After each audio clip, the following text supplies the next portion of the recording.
Meus irmãos, vocês lembram que o Senhor Jesus profetizou que os apóstolos sofreriam muitas perseguições enquanto eles fundassem a igreja. E aqui Paulo está falando dessas dificuldades, dessas tribulações que ele passou. As perseguições, ele estava sempre enfrentando a morte, sempre correndo o risco de morrer. Mas ele diz aqui que ele fez isso por motivo. Ele enfrentava a morte para levar a mensagem que a nós concede vida. Por isso devemos dar graças a Deus pelos apóstolos, que enfrentaram tantas coisas para fundar a igreja e para escrever o Novo Testamento, porque estas são palavras de Cristo, palavras de vida.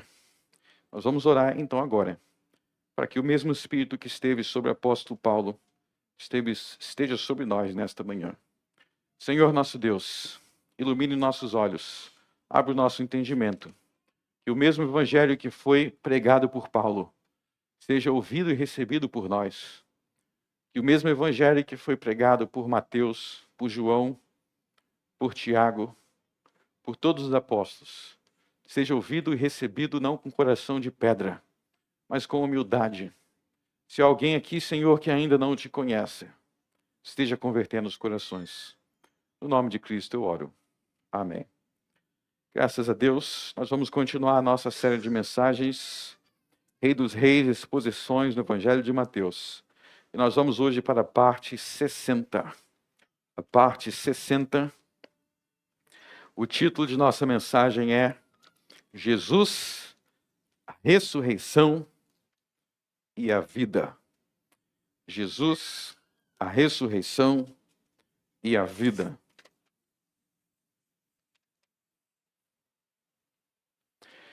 Evangelho segundo o apóstolo Mateus, capítulo 9, versos 18 a 34.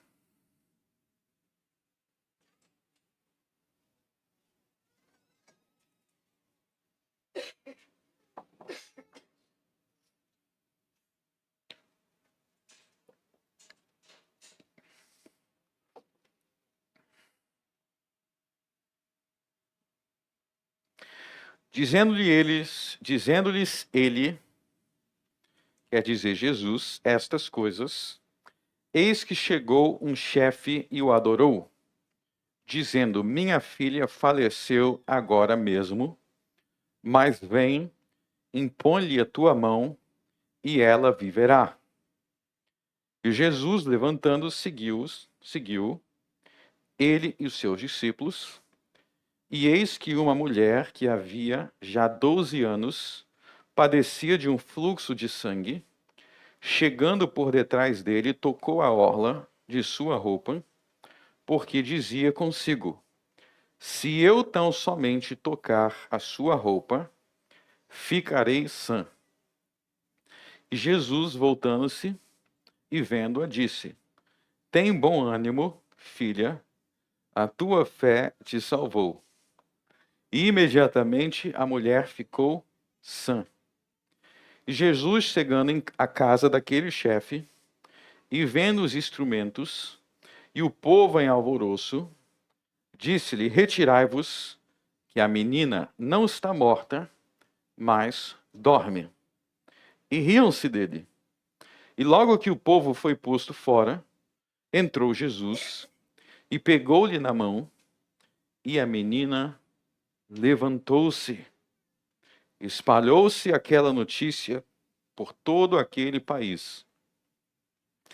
E partindo Jesus dali, seguiram-no 2 cegos, clamando e dizendo: tem compaixão de nós, filho de Davi. E quando chegou à casa, os cegos se aproximaram dele, e Jesus disse-lhes: crede vós que eu possa fazer isto? Disseram-lhe eles: sim, Senhor. Tocou então os olhos deles, dizendo: seja-vos feito segundo a vossa fé. E os olhos se lhes abriram, e Jesus ameaçou, dizendo: olhai que a ninguém o saiba. Mas tendo ele saído, divulgaram sua fama por toda aquela terra. E havendo-se eles retirado, trouxeram-lhe um homem mudo, endemoniado. E expulso o demônio, falou o mudo, e a multidão se maravilhou, dizendo: nunca se viu tal em Israel. Mas os fariseus diziam: ele expulsa os demônios pelo príncipe dos demônios. Até aí, amém. Então, meus irmãos, estamos aqui diante de uma passagem que envolve, o trecho que nós escolhemos hoje envolve diversos milagres de cura de Jesus. Diversos milagres de cura de Jesus. Então, no verso 18, onde se encontra o início do primeiro milagre, ele vai te contar sobre o início da história do primeiro milagre nesse trecho. Nós temos um milagre de ressurreição. Então, no verso 18, depois a história vai se interromper. No verso 20, vai ter outra cura. E continua no verso 23, onde Jesus ressuscita a menina. Mas a primeira coisa que eu quero mostrar para vocês no verso 18 é que existe, no verso 18, uma ênfase naquilo que precisa estar incluído na verdadeira fé. Existe uma lição importante no verso 18 sobre o que envolve a verdadeira fé. Quando a gente fala de fé, muitas pessoas confundem fé com coisas que a Bíblia não reconhece como fé. Então, para muitos, fé é um sentimento positivo. Então, você está se sentindo positivo, você está sentindo que vai dar tudo certo, então você diz que tem fé. Qual é o problema com esse pensamento? Que ter um sentimento positivo é fé. O problema é que fé na Bíblia não é em qualquer coisa, nem em qualquer pessoa.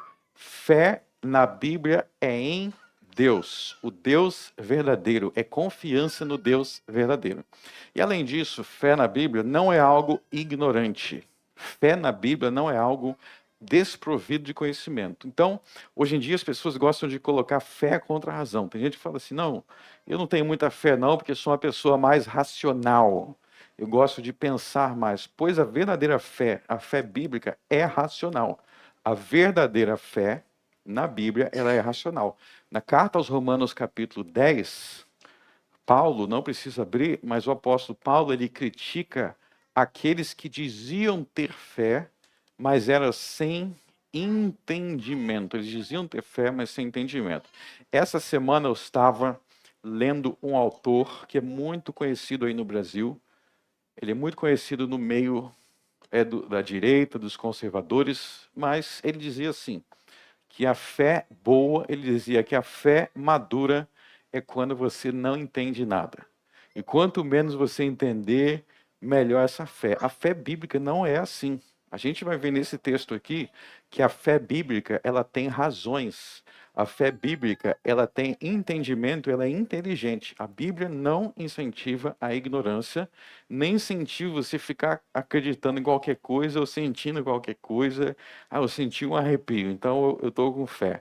A fé bíblica não é assim. Aliás, a fé bíblica não é nem sentimento. A fé bíblica acompanha sentimentos, pode vir acompanhado, você se sente alegre porque está com fé, mas a própria fé não são os sentimentos. O que é então a fé bíblica? A fé bíblica é uma convicção e é um entendimento, é uma confiança a respeito de uma pessoa que nós conhecemos que é Jesus. Presta atenção no verso 18. Primeira coisa, dizendo-lhe ele estas coisas, eis que chegou um chefe e o adorou. Chegou um chefe e o adorou. Perceba que ele está adorando Jesus.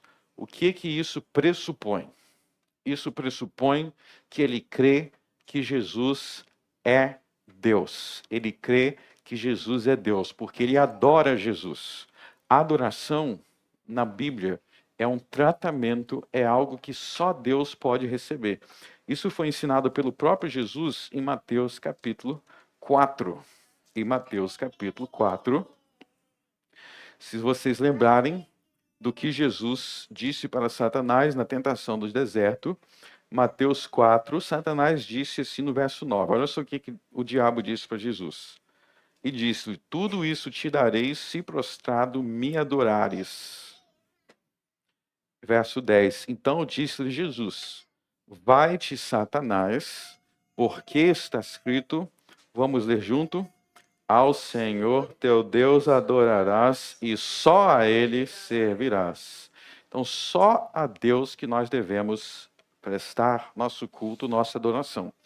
Então, voltando lá para o capítulo 9, eu quero que vocês percebam, dentro dessa questão de fé racional, que esse homem, ele não está acreditando em qualquer coisa, ele não está seguindo uma ideia de uma fé cega, ignorante, mas ele está racionalmente chegando à seguinte conclusão: com base no que eu estou ouvindo de Jesus, com base no que eu estou vendo Jesus fazer, e com base no que a Bíblia, o Velho Testamento, dizia sobre o Messias, sobre o Cristo que haveria de vir, com base nessas coisas, eu cheguei à conclusão que ele é o Deus Todo-Poderoso e, portanto, se a minha filha morreu, ele tem a capacidade de ressuscitar. Perceba que ele está seguindo uma linha de raciocínio muito clara que não é baseada na ignorância. Qual é a base que as pessoas tinham naquele tempo que viviam em Israel? Qual era a base que eles tinham para crer em Jesus? Em primeiro lugar, a Bíblia, o Velho Testamento, profetizava Jesus. Em segundo lugar, eles poderiam olhar para Jesus e constatar que ele tinha aquelas características que a Bíblia apontava como sendo características do Messias, do filho de Davi. E com base nisso, ele conclui que aquele homem, Jesus de Nazaré, não era um homem comum. E por isso ele se aproxima adorando. Ele se aproxima cultuando, ele se aproxima se prostrando diante de Jesus, adorando e, portanto, reconhecendo como Deus Todo-Poderoso. E a primeira coisa que você precisa fazer, a primeira pergunta que você precisa fazer aqui é isso. Quando você se aproxima de Jesus, quem você crê que Jesus é? A fé verdadeira crê que Jesus, o homem Jesus, que nasceu da Virgem Maria, ele é o Deus Todo-Poderoso.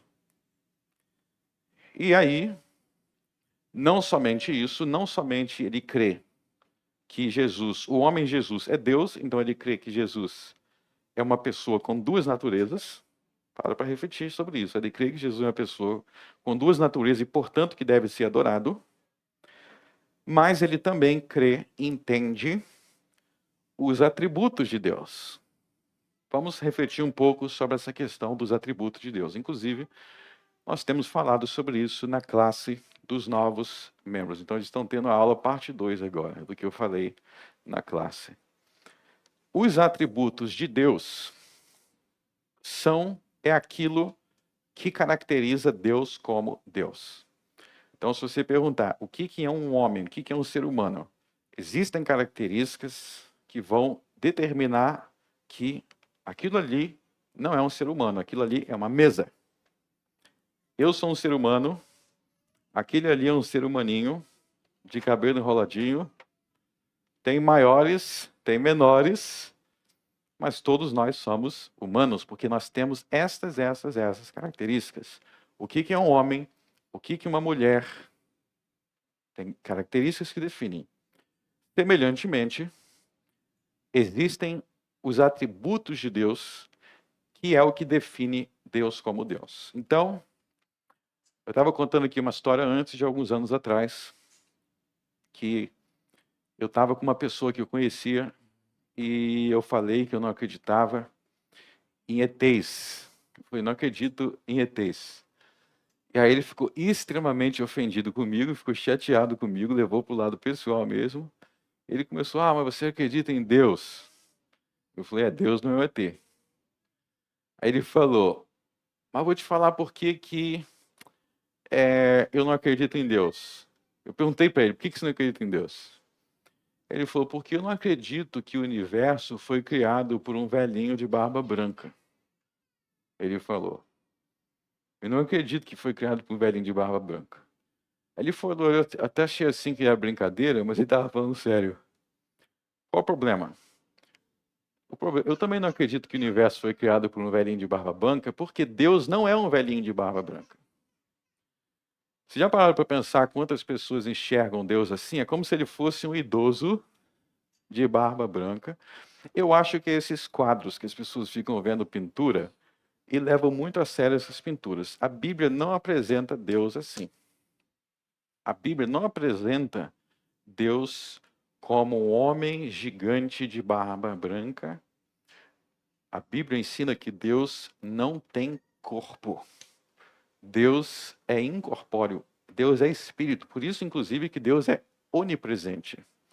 Então, quando a gente vai falar sobre Deus, a gente tem que ter a certeza que nós estamos falando de Deus dentro das características bíblicas. Então, Deus é onipresente, Deus é onisciente, ou seja, Deus sabe de tudo, Deus está em todos os lugares, Deus está atrás de mim, Deus está na minha frente, eu não estou o vendo, é porque Ele é onipresente e incorpóreo. A matéria, isso aqui é madeira, né? Matéria é algo que Deus criou. Deus não é material. Inclusive, um ponto importante que muitos às vezes não entendem, precisam entender, é que o corpo de Cristo é a sua natureza humana. O corpo de Cristo não é a sua natureza divina. Cristo tem duas naturezas. Ele é o Deus eterno, onipresente, onisciente, mas ao mesmo tempo, no ventre da Virgem Maria, ele assumiu o Deus eterno, no ventre da Virgem Maria, assumiu uma natureza humana. Mas aquele corpo ali não é a própria divindade. Inclusive, em João capítulo 3, não precisa abrir, mas tem um comentário bem interessante sobre o que Jesus diz para um fariseu chamado Nicodemos. Jesus está conversando com um fariseu chamado Nicodemos sobre o reino dos céus, e o cara estava assim, viajando sem entender nada. Ele estava confuso. Porque Jesus falava assim, você tem que nascer de novo. E aí ele falava, nasci de novo, então eu tenho que voltar para a barriga da minha mãe? Aí Jesus falava, não, nascer de novo espiritualmente. E Jesus falava uma coisa, o cara entendia tudo ao pé da letra. E aí, era um cara bem teimoso, na verdade. Bem teimoso. E tem uma hora que Jesus fala para ele que ele, Jesus, resumindo, Jesus diz que ele, Jesus, estava naquele momento no céu. Ele diz, o Filho do Homem está no céu. Alguns podem se perguntar, como é que Jesus poderia estar naquele momento no céu se ele estava na terra conversando com o fariseu Nicodemos? Bom, eu estou aqui conversando com vocês, ou pregando para vocês, logo eu não estou na minha casa, porque eu estou aqui. E se alguém te falar, olha, às 10h30 eu vi o Frank em Novo Hamburgo, você vai falar, é mentira, porque eu estava com o Frank na igreja. Bom, com Jesus não é exatamente assim. Por quê? Em que sentido? Porque Jesus é Deus. E a natureza divina de Cristo, Jesus, enquanto Deus, ele estava na terra, ele estava no céu, ele estava no Brasil, ele estava em Jerusalém, ele estava na China. Você sabe que Jesus estava no Brasil? E está no Brasil agora como ele estava 2000 anos atrás. Como assim? Em seu corpo? Não, não em seu corpo, mas em sua natureza divina. Então Jesus tem duas naturezas. Inclusive, quando a gente fala assim, Jesus subiu ao céu, ou Jesus há de vir, nós estamos falando do seu corpo humano. O seu corpo humano realmente é humano, igual o meu. Tem sangue, tem pele, mas a sua natureza divina é onipresente e preenche todas as coisas. Aliás, na nossa classe aqui antes, a gente estava conversando sobre uma música, e se você ainda canta, Você tem que parar de cantar hoje. Ah, eu cantei ontem à noite. Então para hoje. E quem me entregou quem era o cantor foi o Henrique. O Henrique me disse quem era o cantor. Nem sabia que música é essa. Você ouviu ontem, cara, essa música? Ah, tá. Mas a música diz assim, vamos dizer se vocês vão perceber o erro, tá? A música diz que Jesus, eu não lembro exatamente a letra, mas ele diz que Jesus, ao se tornar homem, deixou o céu, ou deixou sua glória, abriu mão da sua glória. E isso, na verdade, é heresia. E eu vou te dizer, a heresia mais comum que tem no meio do povão aí. Por quê? Porque quando Jesus se tornou homem, isso realmente aconteceu há 2.000 anos atrás, no ventre da Virgem Maria, Jesus se tornou homem. Mas quando ele se tornou homem, ele não deixou de ser Deus.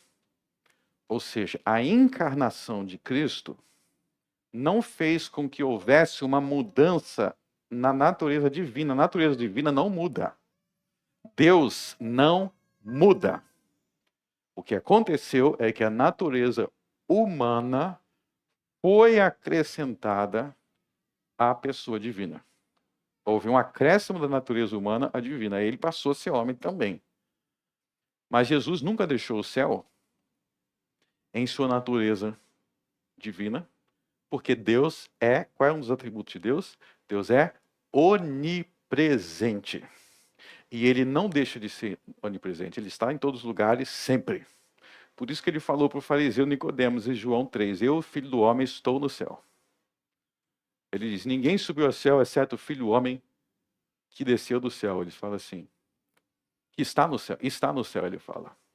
Aí você fica assim, como é que o filho do homem desceu do céu, mas ele continua no céu?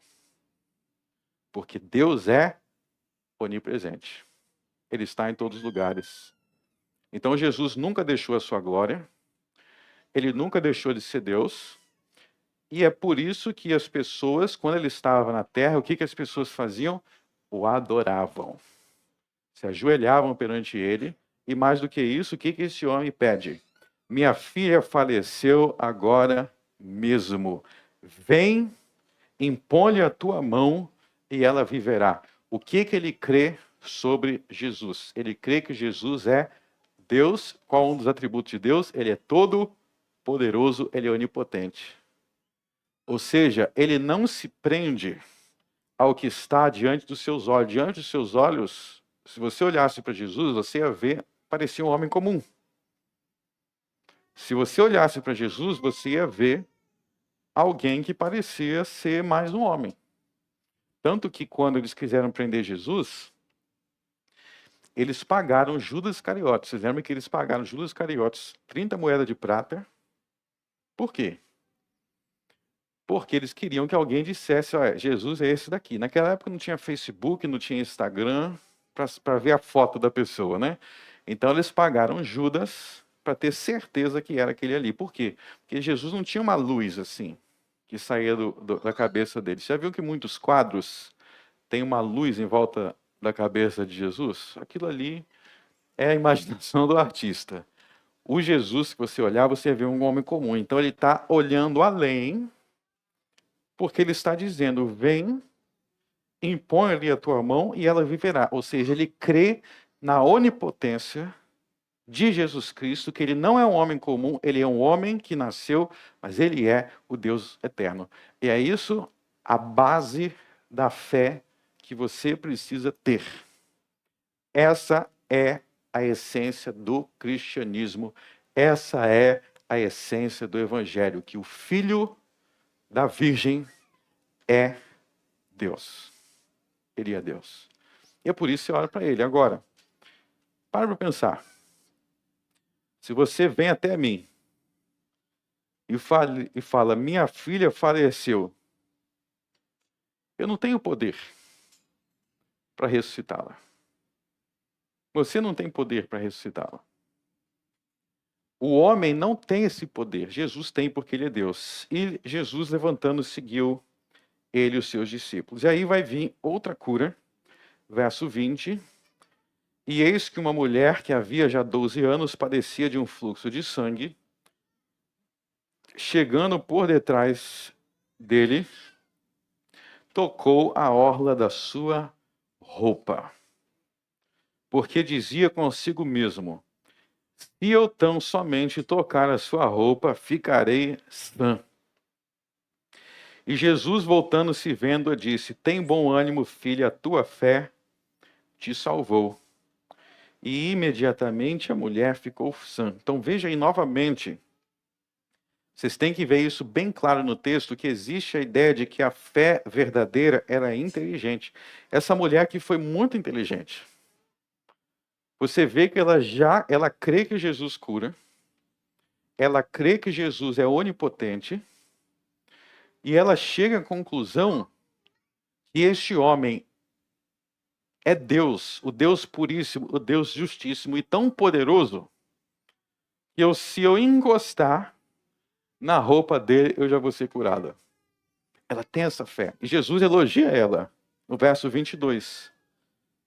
Preste atenção na resposta de Jesus no verso 22. Tem bom ânimo, filha, a tua fé te salvou. Esta frase se repete muitas vezes no Evangelho. A tua fé te salvou. Ou seja, a fé que salva não é crer em qualquer coisa, é crer em Jesus de Nazaré. E não é crer em Jesus de Nazaré de qualquer maneira, mas é crer em Jesus de Nazaré da maneira que ele realmente é, que ele é Deus e homem. Esta é a verdadeira fé que salva, a fé no verdadeiro Jesus. Por isso que é tão importante nós mergulharmos na Bíblia. Por isso que é tão importante nós mergulharmos nas Escrituras. Nosso catecismo tem uma pergunta que diz: quais são as coisas principais que a Escritura ensina? E a resposta é: quem é Deus e qual é a sua vontade? Quem é Deus e qual é a sua vontade? É o principal ensino da Escritura. Quanto mais você souber quem é Deus, quanto mais você souber quem é Jesus Cristo, quanto mais você conhecer o Pai, o Filho e o Espírito Santo, mais a sua fé terá entendimento e, portanto, será fortalecida. O conhecimento da Escritura fortalece a fé, porque a verdadeira fé se apoia no entendimento do Deus verdadeiro. A verdadeira fé amparada no entendimento do Deus verdadeiro, que é o que a Escritura revela, fortalece a sua fé, porque dá razões e motivos e fundamentos para você crer, buscar e orar. Aliás, eu quero fazer um convite aqui, abrir um parênteses. Às 9 da manhã nós estamos tendo uma classe. É a primeira vez, na verdade a gente já teve antes na igreja, mas a gente deu uma pausa, agora a gente está voltando a ter uma classe de novos membros. Mesmo que você já seja membro, se você quiser se reciclar e aprender, voltar a rever as bases, você é convidado para vir para a igreja às 9 da manhã. Quem não pode vir para a igreja às 9 da manhã, vai ficar gravado as aulas no canal da igreja, você pode assistir lá depois. Vão ver todas as bases da fé cristã nesse curso. Você pode ver a gravação. Eu acho melhor, os novos membros têm que vir aqui. Tá? Os novos não podem ficar dormindo em casa, não. Mas quem já é macaco velho, como dizem, você pode assistir em casa ou pode vir também. Né? Teve uns irmãos aqui que veio hoje que já são membros. Eu sugeri vir. Fecha parênteses. Bom, então você vê aqui que essa mulher, ela seguiu uma linha de raciocínio que Jesus elogiou. Ela segue a linha de raciocínio que até as vestes dele, se eu encostar, eu vou ser curada, porque ele é o Deus Todo-Poderoso. E a resposta é: a tua fé te salvou. Então, dentro disso, tem gente que acha que fé é simplesmente, como eu disse, uma confissão positiva, um desejo grande que você vai colocar em qualquer coisa e tudo vai poder acontecer. Não, esse negócio de você é só desejar e tudo vai acontecer, isso é coisa daquele desenho, quando eu via quando eu era criança, Aladdin, aí tinha o gênio, tudo que eu quero, tem 3 desejos, né? Tudo que você quiser. Por favor, gente, tem gente que parece que confunde desenho com Bíblia, ou com Deus. Desenho é para você assistir, para se divertir. Não leva tão a sério, Deus não é o gênio da lâmpada. A verdadeira fé não é tudo o que eu quero. Mas veja que a verdadeira fé se apoia em Deus e se apoia na vontade de Deus. Não é tudo o que eu quiser eu vou ter, mas eu vou confiar em Deus, eu vou confiar em Jesus Cristo, que Ele tem o poder, e não só o poder, a sabedoria para saber o que é o melhor. É uma confiança numa pessoa. É uma confiança numa pessoa que você... E é inteligente essa confiança, porque você sabe que essa pessoa não é qualquer um. Por isso que a gente enfatiza tanto, que oração é só para Deus, porque você só tem como ter fé em Deus. Depositar fé é algo que só se tem em Deus, porque nenhum homem é digno de tamanha confiança a ponto de se falar que tem fé. Ah, o Frank Brito morreu, eu vou orar com fé para o Frank Brito. Eu nem sei onde você está. Eu não estou te ouvindo porque eu não sou o Deus Todo-Poderoso. Jesus Cristo deve ser crido, deve ser confiado, porque Ele é o Deus Todo-Poderoso. Então não é uma questão de vai acontecer tudo que eu quero, tem que acontecer. Não, você vai confiar que Ele sabe o melhor. Ele sabe o melhor. Você confia nele e você pede, porque você sabe que ele pode. E continuando então, no verso 23, Jesus finalmente chegou na casa daquele chefe. Então você vai ver que estava um grande alvoroço. Então você imagina aí, morreu uma menina, morreu uma criança. A morte de criança é sempre mais difícil, que a pessoa tem. Nós tivemos a nossa irmã, a vovozinha do nosso irmão Anael, uma das senhoras mais fofas que a gente já conheceu, que passou por essa igreja. E ela faleceu com quantos anos, Anael? 89. Eu fiquei muito triste quando ela faleceu. Mas a gente já esperava. Isso poderia acontecer a qualquer momento. Eu não esqueço dela quando eu fui na casa dela. E ela queria contar todas as histórias dela, super empolgada, contando as histórias dela. E ela se esqueceu de me servir o lanche. Eu estava só olhando que ela tinha feito um lanche e que ela tinha se esquecido de me falar que era para comer, que ela se empolgou. Você lembra disso, né? Aí, daqui a pouco, eu olho pro meu relógio e falei, bom, já está tarde, tem que ir embora. E ela fala, não, não, não, não, não. Você tem que comer o lanche. E ela fez aquele lanche com tanto carinho, eu fiquei com pena. E ela tinha esse jeito assim carinhoso, esse jeito muito carinhoso. E quando ela chegou a 80 anos, 9 anos, eu fiquei super triste. Mas era alguém que tinha seguido o seu curso. Neste caso aqui, não é assim. Porque é uma menina que morreu. E chegou no verso 24. E disse-lhes, retirai-vos que a menina não está morta, mas dorme. Deixa eu fazer observação dentro disso. O que Jesus diz? A menina não está morta, mas dorme. Observe que Jesus está falando isso no meio de um funeral, de uma situação de morte, que tá todo mundo, tem a multidão lá desesperado, e chega Jesus e fala, fiquem tranquilos, porque ela está só dormindo. O que ele quer dizer com isso? Vamos abrir no Evangelho de João. Tem outra passagem que explica. Evangelho de João, capítulo 11.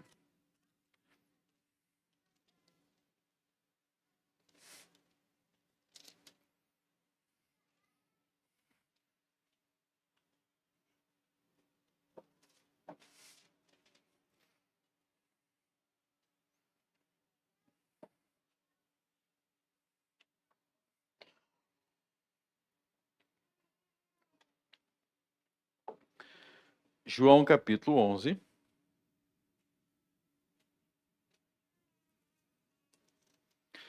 Antes de ler, eu quero fazer um comentário.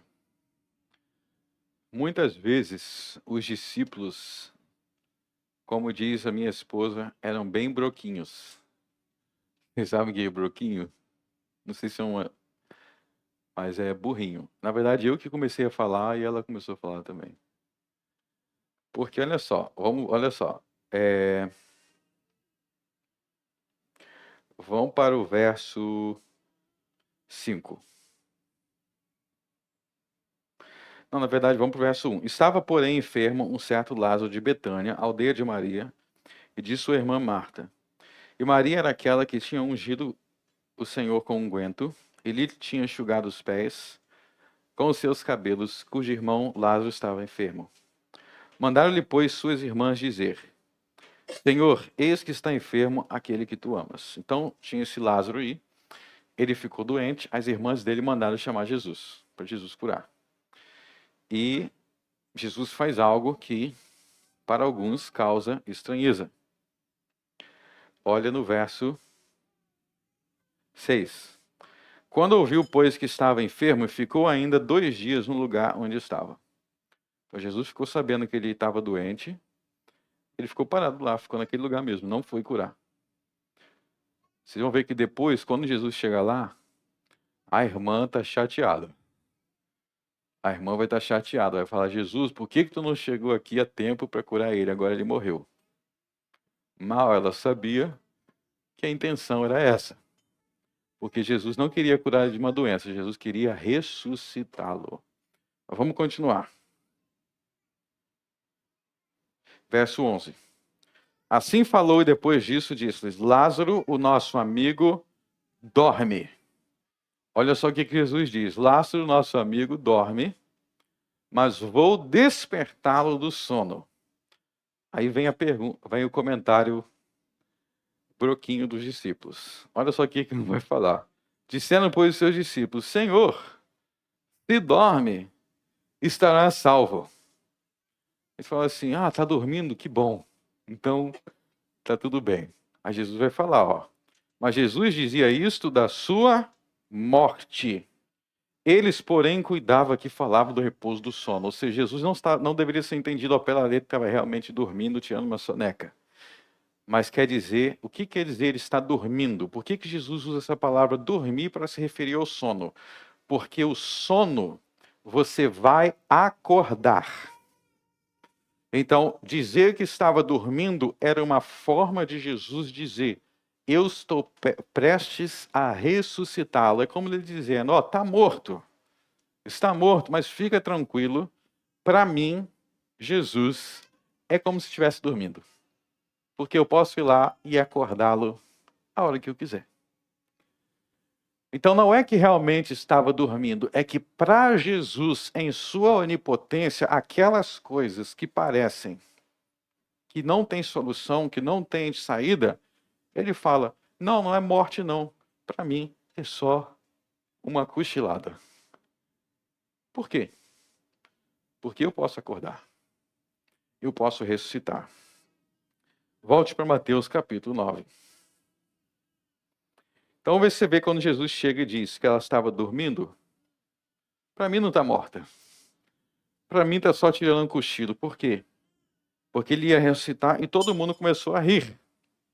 No verso 24. E riram-se dele. Olha só que vergonha, né? Imagina você entrar para a Bíblia como o povo que riu de Jesus antes dele realizar. O ser humano é muito ruim. O ser humano é muito ruim. riram de Jesus. Mas Jesus não parou, não foi impedido por causa disso. No verso 25, e logo que o povo foi posto fora, entrou Jesus e pegou-lhe na mão, e a menina se levantou. Olha só, preste atenção nos detalhes do texto.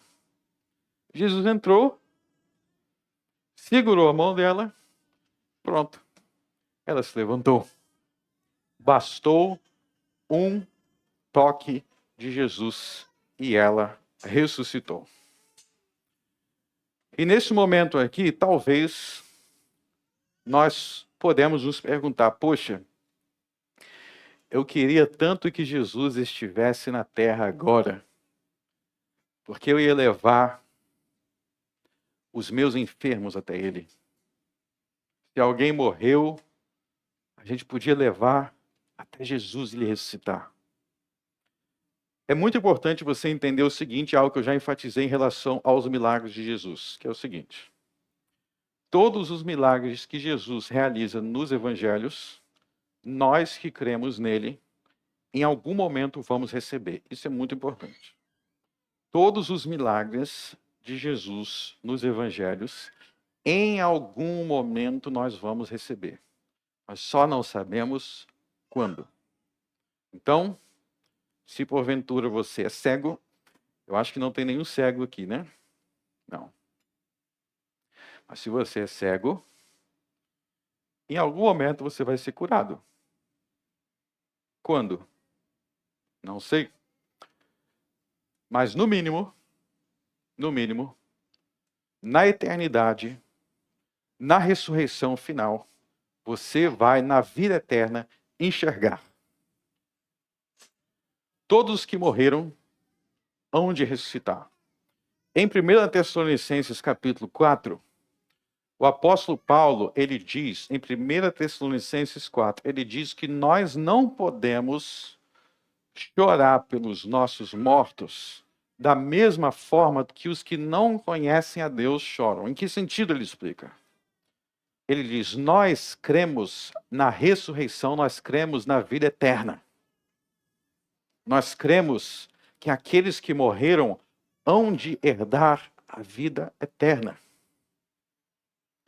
Então, este milagre que Jesus operou aqui de ressuscitar a menina, ele vai operar em todos os que nele creem, em todo o seu povo.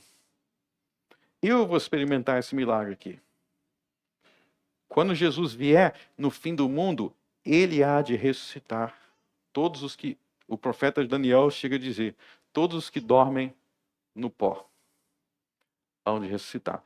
Então, nós que somos cristãos, nós não devemos nos desesperar como se não tivéssemos fé. Porque esta pessoa que nós perdemos, essa pessoa que não está mais no nosso meio, não é um ponto final. Eu sei que um dia nós vamos se reencontrar. Existe uma vida eterna. Novamente, a fé cristã, ela é inteligente. Porque você, até no seu choro, tem que haver choro, mas até no seu choro há esperança. Porque você sabe em quem você crê, você conhece Jesus Cristo. E, além disso, além da gente ter a garantia que na vida eterna, na eternidade, não vai ter mais cego, não vai ter mais coxo, não vai ter mais morte, como o Apocalipse deixa claro. Não vai ter mais nada disso.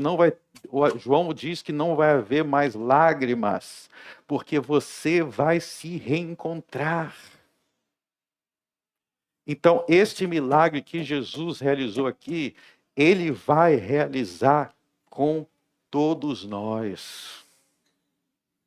E o desespero entra porque a gente começa a se esquecer dessas verdades. A gente começa a achar que a morte é o fim, é o ponto final, e não é. A morte não é o ponto final, porque Jesus é a ressurreição e a vida. Jesus é a ressurreição e a vida. Nós precisamos enxergar as coisas como essas pessoas aqui. Até mesmo a irmã de Lázaro, teve uma hora que ela fraquejou. Ela virou para Jesus e falou: Jesus, se você estivesse aqui, você teria curado, mas agora que ele morreu, já era. Agora já era, já acabou. E Jesus diz: não. Jesus diz para ela: não, eu sou a ressurreição e a vida. Aquele que crê em mim nunca morrerá. Nunca morrerá.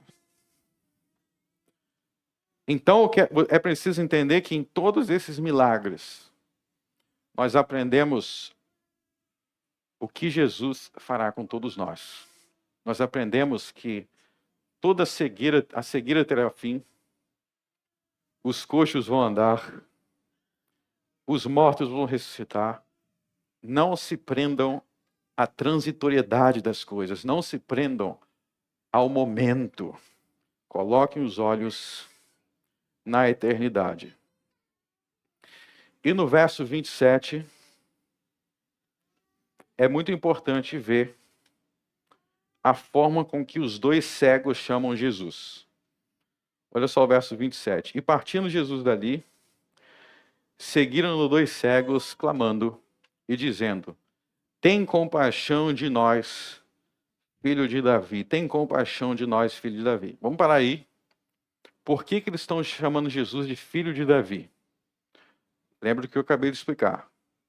A fé é sempre inteligente, porque a fé se baseia na palavra de Deus. Por que filho de Davi? Eu falei um pouco também sobre isso na aula de hoje. Muita gente se pergunta, por que o Velho Testamento, você vai ler o Velho Testamento, por que fala tanto sobre Davi, fala tanto sobre os reis que vieram descendentes de Davi? Porque Jesus é descendente de Davi. Porque Deus tinha feito uma promessa para Davi. Teve um momento que Deus apareceu para Davi e falou: Davi, da sua descendência vai vir aquele que é o Salvador do mundo. Inclusive, Davi recebeu vários cânticos que são os salmos sobre o seu descendente Jesus. Então, quando eles chamam filho de Davi, eles estão reconhecendo quem Jesus é à luz da Bíblia do Velho Testamento. Quando eles dizem, nós reconhecemos você, Jesus, como filho de Davi, eles estão reconhecendo que Jesus é aquele que a Bíblia dizia que era. Então você vê aí uma criança morta, uma mulher que padecia de um fluxo de sangue, cegos, depois vai ter um mudo endemoniado. Quem é a esperança de todos eles? Quem é a esperança de todos eles? É Jesus Cristo. Todos se voltam para Jesus para encontrar nele a única esperança. Esse é o tema em comum. E a esperança deles não é baseada na ignorância. Eles creem em Jesus conforme as Escrituras. Eles creem em Jesus conforme a palavra de Deus. Por isso que eles dizem, filho de Davi. É isso que está lá em 2 Samuel. É isso que está lá nos Salmos. O filho de Davi seria o Salvador do mundo. E novamente nós vemos a frase, verso 29, seja-vos feito segundo a vossa fé. Está vendo novamente a ênfase na fé? A fé aí, então, é o meio de alcançar Jesus. A fé é o meio de alcançar Jesus. E eu quero terminar falando um pouco mais sobre esta fé.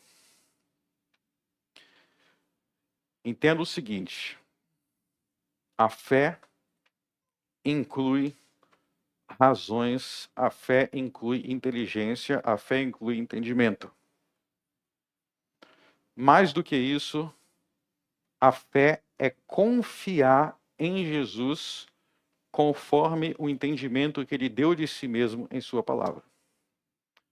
Então, se você quiser aumentar a sua fé, você precisa aprender a internalizar essas verdades sobre Jesus. Você precisa aprendê-las, internalizar no seu coração e confiar que elas são verdade. Você precisa desenvolver o hábito de ler a Bíblia para aprender sobre Jesus, para aprender quem Jesus é. E essas coisas que você aprendeu que Jesus é, você vai confiar nelas. Você vai depositar a sua confiança nelas. Então, isso se manifesta em coisas bem simples do dia a dia. Bem simples do dia a dia. Por exemplo, em algumas ocasiões, quando a minha esposa estava grávida, teve uma vez que eu abri o saltério. O saltério é um inário de salmos. Então, eu tenho um saltério, e aí eu abri, aí eu cantei o Salmo 45. Eu falei, esposa, senta aqui do lado que eu vou cantar o Salmo 45 para Bequinha. O Salmo 45 é um salmo que fala de Jesus como rei e como Deus. Esse salmo enfatiza bastante Jesus como rei e como Deus.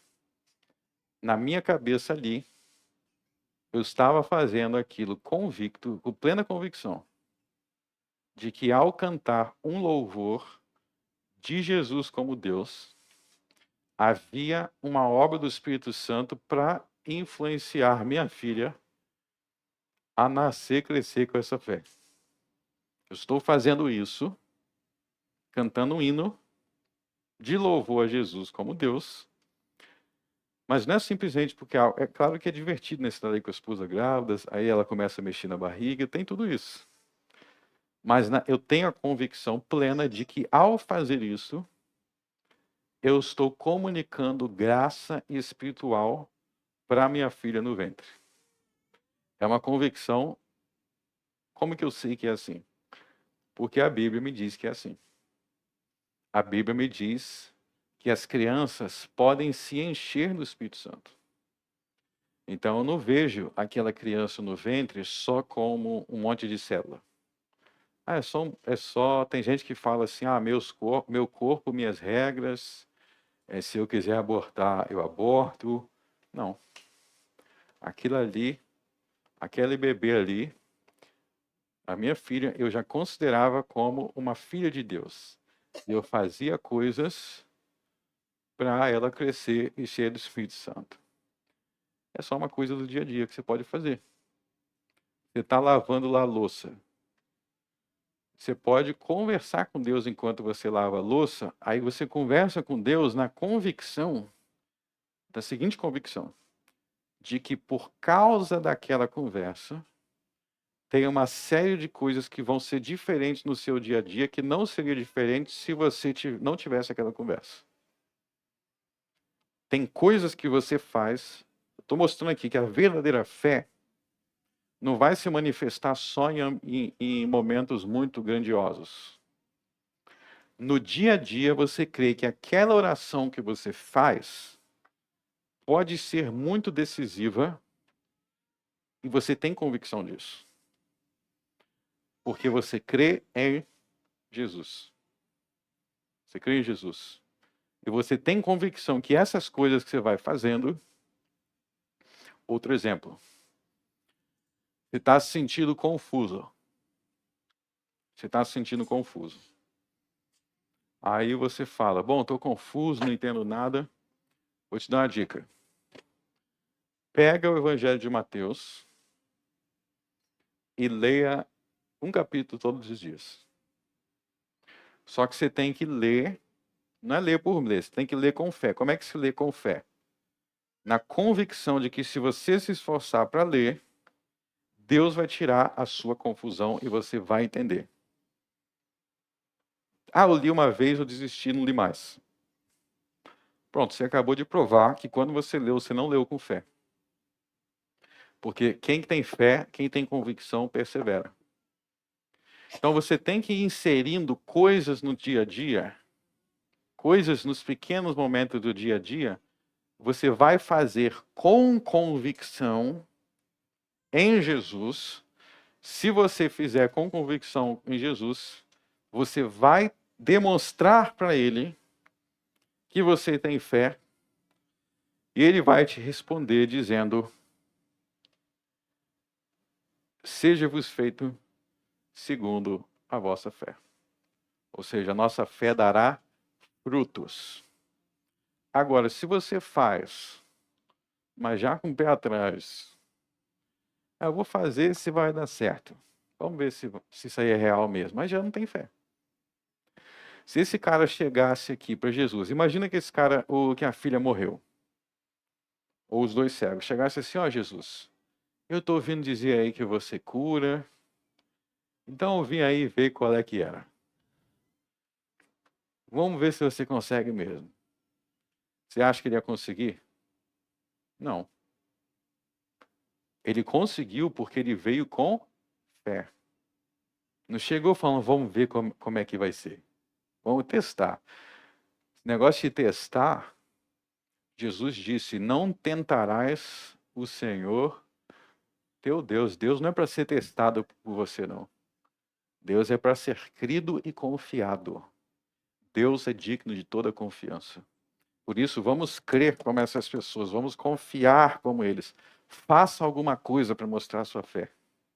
Mude o seu roteiro. Mude as suas palavras. Para de orar uma coisa e depois falar o contrário. Aí eu orei, mas eu vou falar o contrário. Tem um povo aqui na igreja que sabe que eu sempre puxo a orelha com isso. Vocês sabem quem vocês são. A pessoa fala, começa a me contar o problema. Aí já está me contando lá na frente o maior cenário possível. O pior cenário possível. Não, porque eu sei que já vai acontecer isso, eu já sei que vai. É tudo na grande tragédia. Para com isso. Comece a falar palavras de fé. Veja que ele não chegou falando assim, ó, eu sou cego. Mas sabe uma coisa, Jesus? Eu vim aí para ver qual é que era, mas eu acho que eu sempre vou ser cego mesmo. E depois que a gente morre, acabou mesmo. E essa vida aqui morreu, acabou. E vai tudo dar errado mesmo, né, Jesus? Eu sei que é assim. Não, mas se você quiser curar aí, pode ser. Será que ele seria curado? Não, porque Jesus disse: seja-vos feito segundo a vossa fé. Tenha fé e não seja incrédulo. Vamos orar. Altíssimo Deus, obrigado por todos os milagres de Cristo. Porque nesses milagres nós fomos ensinados a crer, a ter fé. Crie, Senhor, nesta igreja, uma igreja de fé. Uma igreja que não olha para seus pecados com incredulidade, mas com fé. Nós cremos em Jesus Cristo, verdadeiro Deus, verdadeiro homem. Graças te damos por ele. No nome dele oramos. Amém.